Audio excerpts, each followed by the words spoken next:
people in my country in 1980, finally they said our children are worth fighting for. And they did it, and they took it to the streets, and they paralyzed the entire system. Yes, thousands were arrested. Yes, people were tortured and beaten. Yes. There is a price attached to freedom. How do you think the Second War ended? Millions had to die. How do you think the First War ended? Millions had to die. And that's the price that we have to be willing to pay if our children are going to have a free and democratic society. That's right. This is our time. For 2 years we have been dancing polka with them. For 2 years we have been trying our best to reason with the villains. But I know villains. See, bully will never stop bullying. He will keep stealing from you all the time. They have big appetites, those greedy dogs. You have power now. Don't give it away. I agree. The eyes of the world again are here on this little border. And the world is watching you. Will you give in? Will you stop fighting? Will you stop defending the rights of the free Canadians? No. And now you have some, for whatever reason, just before we are going to get our freedom, are telling you give up. Right before thousands of people that are willing to come to support you, now you're going to abandon them. What are you going to say? Oh, we've changed our plans? No. What are you going to say to those today and yesterday? No. Every single minute I got thousands of messages. Thousands. I mean, this thing never stops. People saying we're coming to Coutts. We're coming to the Milk River. We're coming to support. We're bringing it. What do you need? What do they need? We're coming. Thousands upon thousands of people are coming. They don't have enough RCMP officers to deal with that. That's right. They don't have enough army to deal with that. Right. Remember, you have the power now. Do not give it away just because it feels right. And yes, some of you might be arrested. Yes, some of you might pay the price. I'm not going to teach you that it's pleasant and beautiful on concrete in jail facing the biggest guns in the country. It's not. They don't treat us well over there, especially when you're a pastor. 3 days on concrete and 2 nights.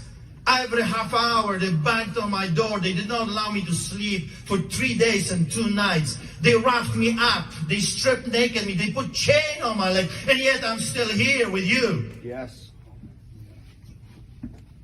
Those people don't play fair.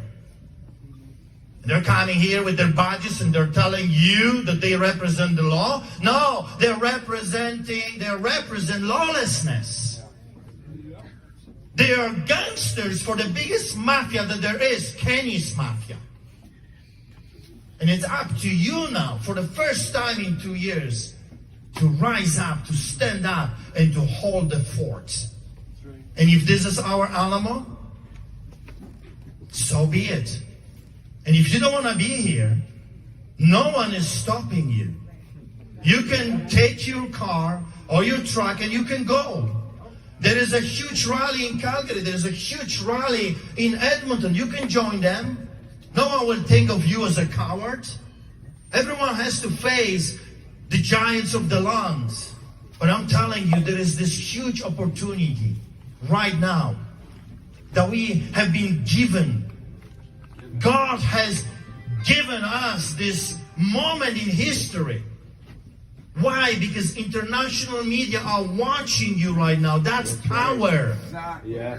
During 1980, there was an order to shoot the protesters, to kill them. But because of the American media, they backed away from doing this because they knew the whole world will see what is happening in Gdańsk in 1980. Right now, the whole eyes of the entire world are fixed on this little place. That's right. And you can do the right thing, or you can pack and honk around Parliament, legislature, fine. But I'm telling you, they're honking around Parliament right now for a week. Yeah. How long are we going to be honking? For a month? For 2? They're not really afraid of our honks. What they're afraid of is this. People coming together. The system. Polish people did it the right way. They said, we shall not cooperate with the villains. We do not work for the KGB and Russians. We don't work for you anymore. They walked out of their jobs. Albertans walk out of you in solidarity with the truckers. Say to your employers, you're in those mandates, I will not give you my money and I will not work for you. If every man and every woman would do that, within a week, all the mandates would be gone.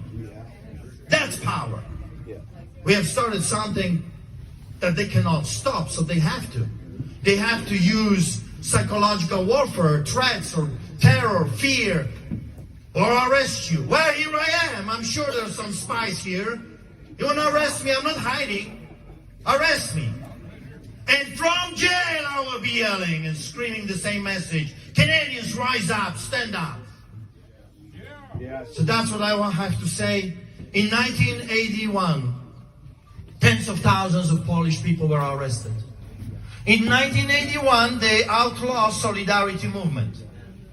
They said anyone that belongs to that movement will be arrested, and many were. My wife's mother wanted to escape the hell, the communistic hell, and she was caught. My wife was born in prison. I know what I'm talking about. I know because I lived through it. And I'm telling you, for the sake of your children, here is your opportunity to hold the fort. Do not break the line.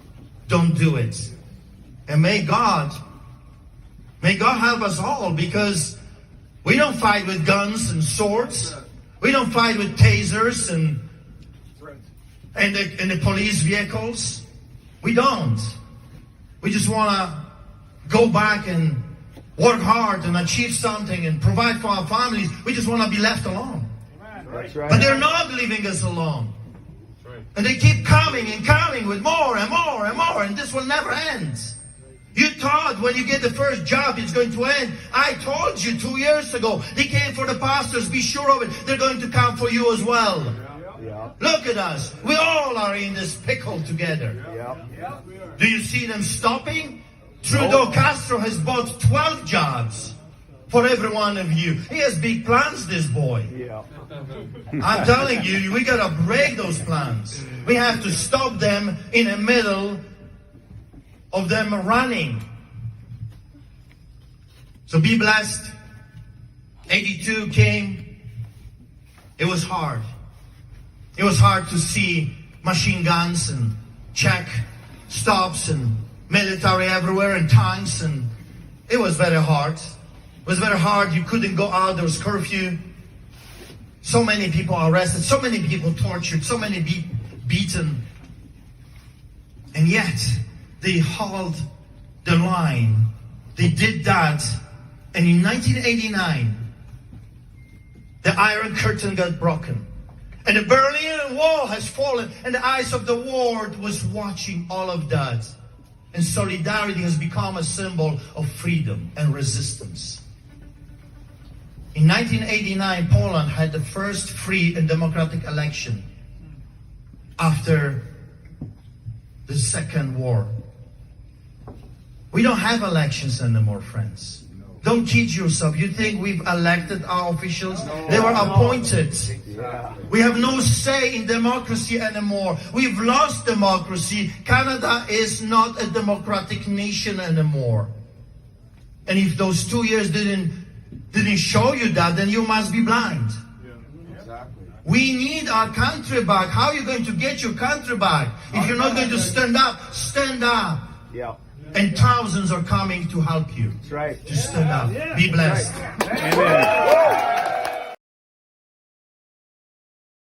Canada, Canada, Canada. This is the land of the patriots.